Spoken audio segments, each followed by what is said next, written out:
की शुरुआत होती है डॉक्टर एंड्रयू को दिखाने से, जो एक अमेरिकन और इस टाइम काफ़ी दुखी नज़र आ रहा है क्योंकि इनका मरीज़ जिनका ऑपरेशन ना होने की वजह से मारा गया। तभी यहाँ एक डॉक्टर एंड्रयू का एक साथी आकर बताता है कि एक टेररिस्ट ग्रुप जो अमेरिकन को पकड़ना चाहता है, वो लोग इस एरिया में भी आए हुए हैं जिनको पता लग चुका है। ये सुनकर डॉक्टर सीधा जाते हैं अपनी वाइफ के पास, जो एक टीचर और दिल की काफ़ी अच्छी इंसान है। वो अमेरिकन बच्चों को पढ़ाती हैं और इंसानियत की मदद करना चाहती हैं।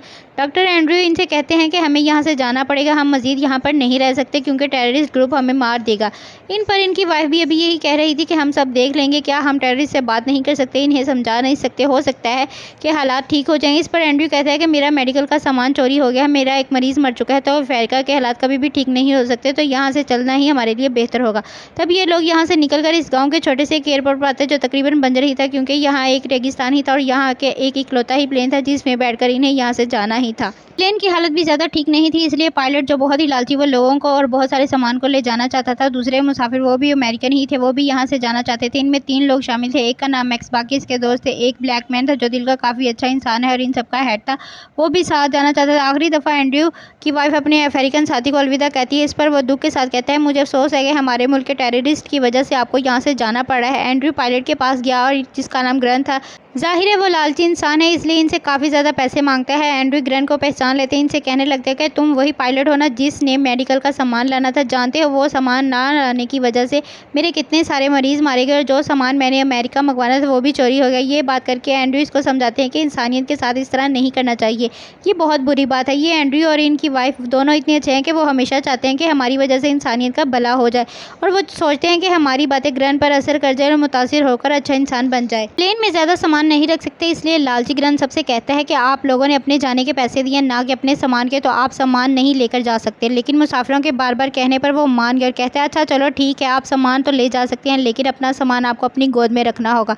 इसके बाद वो सब प्लेन में आकर बैठ जाते हैं। प्लेन के अंदर के हालात भी काफ़ी बुरे थे लेकिन अपनी जान बचाकर जैसे तैसे इन्हें यहाँ से जाना ही था, वरना अगला प्लेन इन्हें अगले हफ्ते के बाद मिलेगा। ये यहाँ नहीं रहना चाहते क्योंकि एक तरफ वो टेररिस्ट ग्रुप, दूसरी तरफ अफ्रीका के जंगल के ख़तरनाक जानवर, तो मजबूरन इन्हें इस प्लेन में सफ़र करना ही था। जैसे तैसे प्लेन उड़ता है, ये लोग सुख का सांस लेते हैं। ये नॉर्मल लग रहे थे, सब ठीक ही चल रहा था लेकिन अचानक प्लेन हिलने लगता है। सब लोग इस बारे में ग्रैब से पूछते हैं जिस पर वो कहता है कि ऐसी कोई बात नहीं, प्लेन में मैंने पहले कई सारे प्लेन उड़ाए हैं जो कई घंटों का सफ़र बनता है, तो मैं जानता हूँ प्लेन में कोई गड़बड़ नहीं। आप सब लोग शांत रहें। गुस्से में डॉक्टर एंड्रयू सामने आए, कहते हैं मैं इतना तो जानता हूँ कि तुम एक लालची इंसान हो और तुमने प्लेन में बहुत सारा सामान रखा है जिस वजह से प्लेन वाइब्रेट हो रहा है। अगर ऐसे ही चलता रहा तो जल्द ही प्लेन तबाह हो जाएगा। ग्रैंड कहता है प्लेन में ऐसी कोई बात नहीं, आप चुपचाप अपनी सीट पर बेल्ट लगाकर बैठ जाए, मुझे मेरा काम करने दे। तुम्हें इन चीज़ों का नहीं पता लेकिन कुछ ही देर में प्लेन बहुत ज़ोरों से हिलने लगता है और इसमें आग लग जाती है। अब वो तेज़ी से ज़मीन की तरफ बढ़ने लगता है, अगले कुछ ही सेकंड में ज़मीन पर गिर जाता है। प्लेन तबाह होने से कुछ मुसाफिर मारे जाते हैं जबकि बचने वाले लोग भी जख्मी हो गए थे। एंड्रयू हिम्मत करके उठा आसपास जलती हुई चीज़ों को देखने लगता है। मैक्स भी बच जाता है और दूसरा लड़का भी, लेकिन मैक्स के दोस्त इस क्रैश में जिंदा नहीं बच पाते, वो मर जाते हैं, जबकि एंड्रयू, ग्रैंड, हेड भी बच जाते हैं।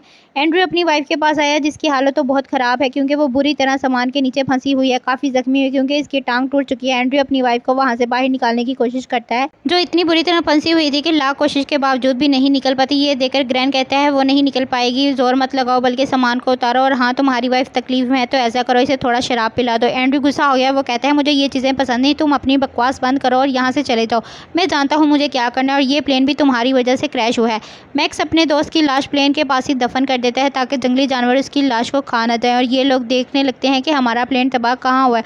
तभी इन्हें ये पता चलता है कि ये बहुत ही खतरनाक एरिया में फंस गए हैं जहाँ रहते हैं आदमखोर जंगली जानवर। ये लोग सोचते हैं दिन में तो हम सेव हैं, ये जंगल जो रेगिस्तान जैसा था, दिन में गर्मी होने की वजह से जानवर शिकार नहीं कर सकते, लेकिन जैसे ही रात होगी इनका बचना मुश्किल हो जाएगा, इसलिए जल्द ही इन्हें कुछ करना होगा। अब डॉक्टर एंड्रयू को छोड़कर 3 लोग प्लान करते हैं कि हम करीबी गांव जाएंगे जो यहाँ से लगभग 20-30 किलोमीटर तक दूर है। ग्रन कहता है हमें साउथ ईस्ट की तरफ जाना होगा क्योंकि गांव वहीं होगा। इस पर मैक्स कहता है नहीं वो रास्ता गलत है, हमें साउथ वेस्ट की तरफ जाना चाहिए क्योंकि मुझे यकीन है कि गांव इसी तरफ होगा। इस पर ग्रन इसकी बात नहीं मानता क्योंकि इसके पास इस टाइम गन है तो वही सबका बोस है और कहता है कि अगर तुम लोगों को अपनी जान प्यारी है तो मेरे साथ चलना होगा। वो एंड्रयू को भी साथ जाने का कहता है पर इन्होंने मना कर दिया क्योंकि वो अपनी जख्मी वाइफ के पास रहना चाहता है।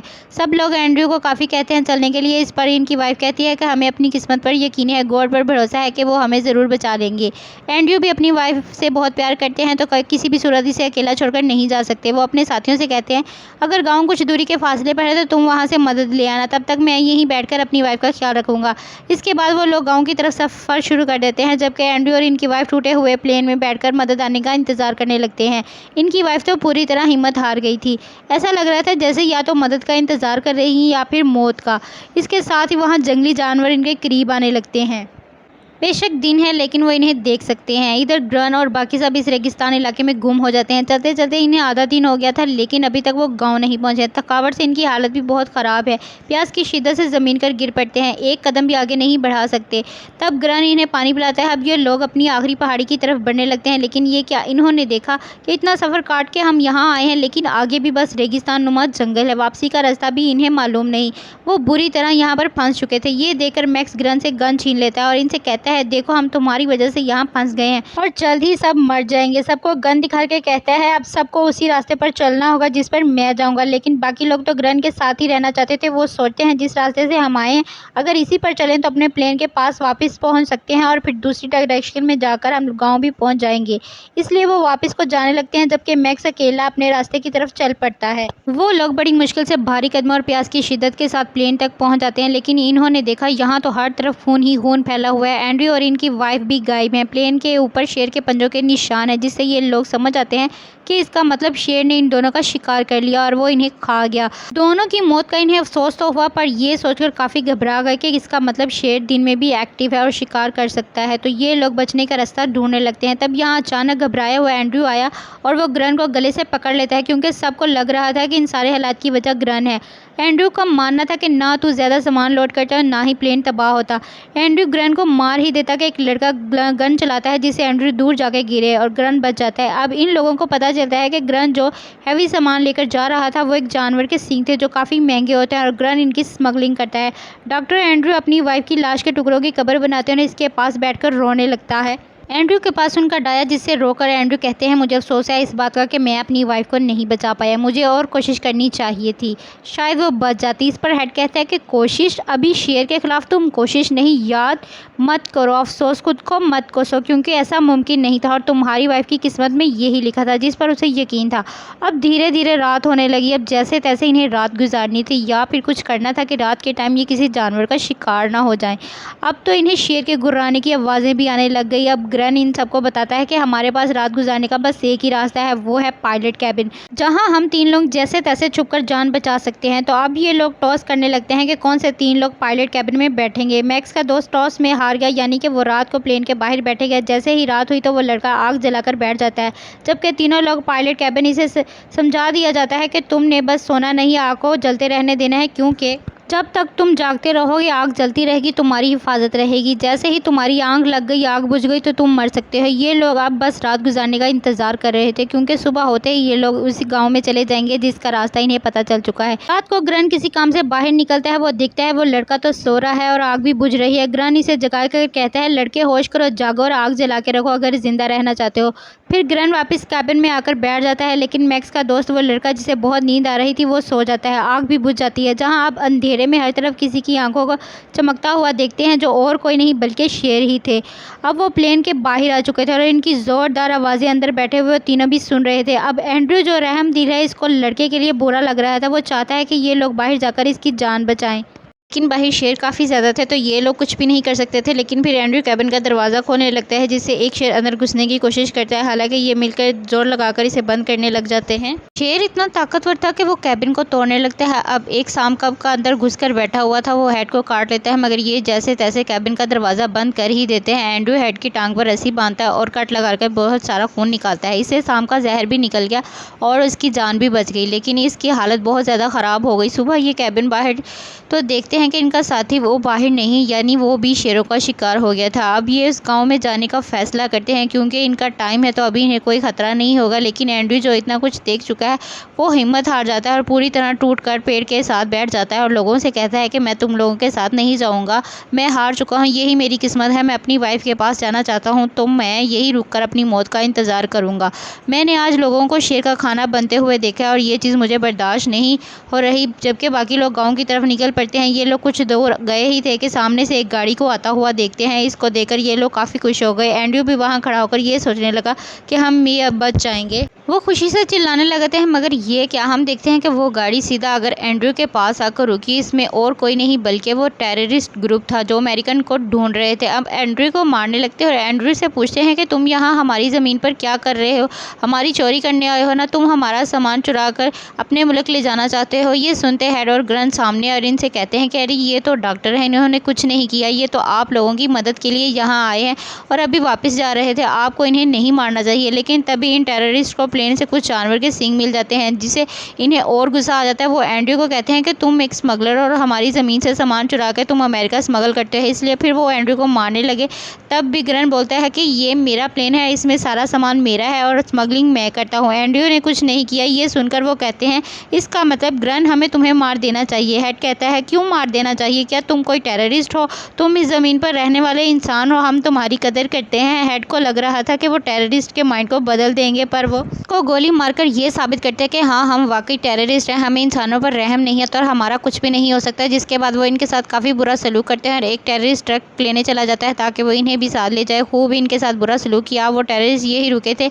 इनमें एक एंड्रयू को कहता है कि अच्छा चलो तुम्हारे साथ एक डील कर लेते हैं, मैं 10 तक गिनूंगा और तुम्हें भागना होगा, इसके बाद मैं गोली चलाऊंगा, ठीक है ना, चलो अब शाबाश तुम खड़े हो और भागो। लेकिन एंड्रयू नहीं भागता है क्योंकि वो कब का हिम्मत हार चुका है, इसे क्या ज़रूरत है भागने की। टेररिस्ट को इतना गुस्सा आया वो पानी दिखाकर इन्हें चिढ़ाने लगते हैं, इन पर हंसने लगता है।